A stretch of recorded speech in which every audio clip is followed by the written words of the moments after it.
हमारी तरफ से आप सभी को प्रणाम। प्रणाम। मेरा नाम मीना। मेरा नाम सीमा। आज हम आप लोगों को प्यारा सा देवी गीत सुनाया जा रहा है, जिसे आप लोग पचरा भी करते हैं। बहुत बहुत धन्यवाद, बहुत बहुत आभार। चैनल को सब्सक्राइब करें, लाइक करें, शेयर करें, कमेंट में जरूर बताइएगा कि हम लोगों का गाना आप लोगों को कैसा लगा है। बहुत बहुत धन्यवाद। थोड़ा सा हम लोग आप लोगों को ये भी बता देना चाहते हैं कि आज हम जो गाना गाने जा रहे हैं देवी गीत, वो है कि हमारी दुर्गा कैसी है, क्या की है। जो सरो सरगम जी बोली है ना, उनको तो जी नहीं करना चाहिए, उनको कहना चाहिए सरो जी। ये भी नहीं कहना चाहिए, लेकिन हम कह दे रहे हैं। तो जो बोली है तो यही हमारे गाने में यही है कि देखिए क्या क्या की है। जो बोली है तो देख लें कि क्या क्या की है, वो कैसी है, क्या की है। बहुत बहुत धन्यवाद, बहुत बहुत आभार।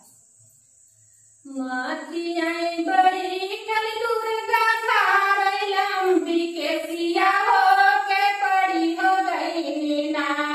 एक सुरे का डिठिया हो की पड़ी हो गई ना। एक सुरे का डिठिया हो की पड़ी हो गई ना। मातिया बड़ी कल दुर्गा थारे लंबी के सिया हो की पड़ी हो गई ना।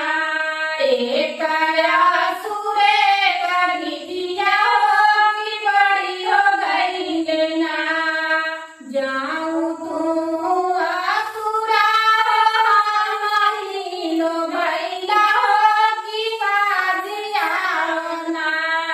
एक सुंदर बारिया हो की साजिया वना।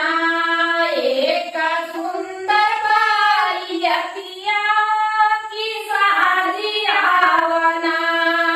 जा